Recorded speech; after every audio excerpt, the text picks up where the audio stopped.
All right, everyone, in the wake of the GDP report that we got a few days ago, of course, the GDP level has returned to growing, but quarter over quarter, it stopped growing nearly fast enough. That's becoming a warning sign because it looks like things are slowing down again towards a second recession here.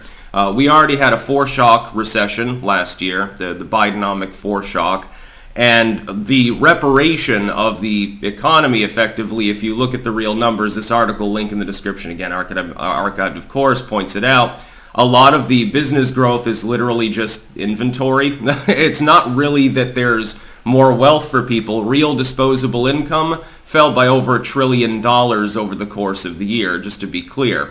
That should be a warning sign because the last time that occurred at that level was right during the Great Depression in the 30s. So not necessarily the best time in U.S. or world history for that matter, economically.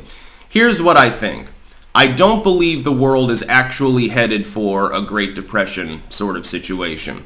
There are differences in the world today as opposed to during that particular period of time.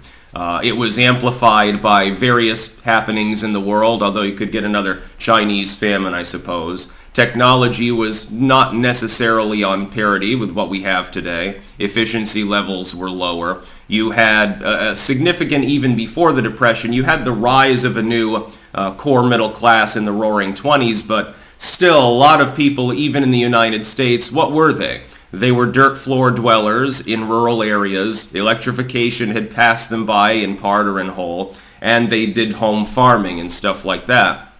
It was a rugged life for most people in the entire world, certainly, but especially within less developed parts of the United States. The economy now is overall, infrastructure-wise, stronger than it was in the 1930s. It's not clear that you can have the kind of depressionary collapse with the modern economic situation that you did have back then. But you can definitely have a deep recession. And that's what I think is most likely to happen in the subsequent year. Beginning then, it could last for more than a year. By the way, this will play political havoc, I think, with the 2024 election potentially.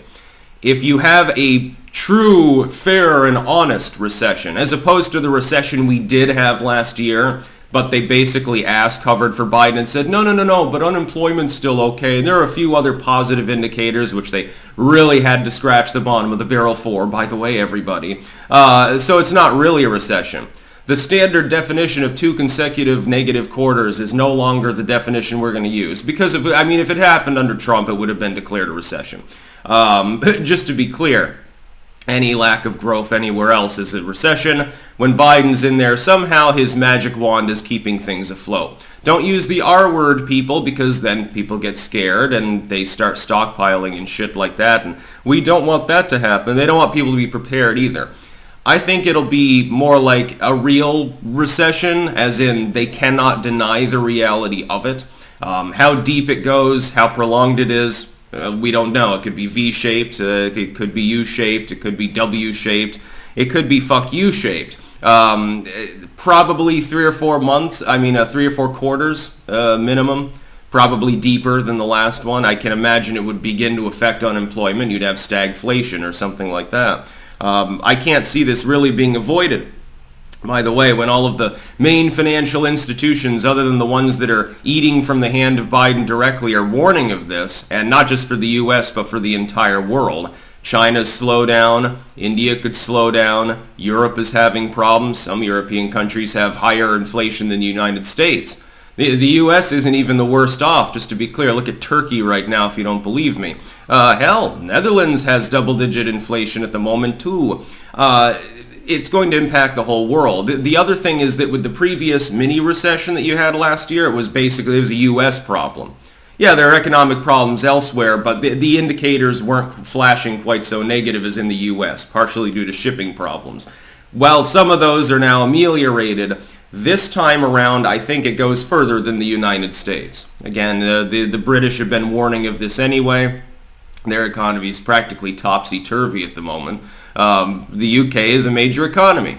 China's the number 2 economy. Their growth has slowed down. They're now panicking over their demographic time bomb because apparently they're virus didn't kill enough old people, so they have to do some more planning. I don't see great things ahead in the intermediate economic future. But Great Depression? Maybe. And again, what definition are you going to use for it? Are you talking about multi-year recession? Because, I mean, technically the Great Recession would tick that mark now, wouldn't it? You had high unemployment for several years there as well. The first half of the Obama administration was basically, it was the doldrums, if you remember anything about it, and basically marked by failure, boringness, and economic stagnation. And Trump comes and we get a mini roaring 20s, and then China intervenes, of course, at a very, very convenient point in time, and the rest is history. When real purchasing power, though, related to inflation mainly, has fallen off a cliff so that people can buy less and constrain their spending more, that trickles up to the business level and means they're selling less stuff, and then you get layoffs. We're already seeing that begin to happen. Then you get unemployment rising. Well, there goes the main positive economic indicator that Biden can technically brag about. I realize that it's not really his doing that the unemployment rate is low, and I realize labor force participation is also not at great levels. But if there's one thing that's not massively wrong about Bidenomics, it's been the control of unemployment. Well, that may go the way of the dinosaur next year, unfortunately. That's about all. Peace out.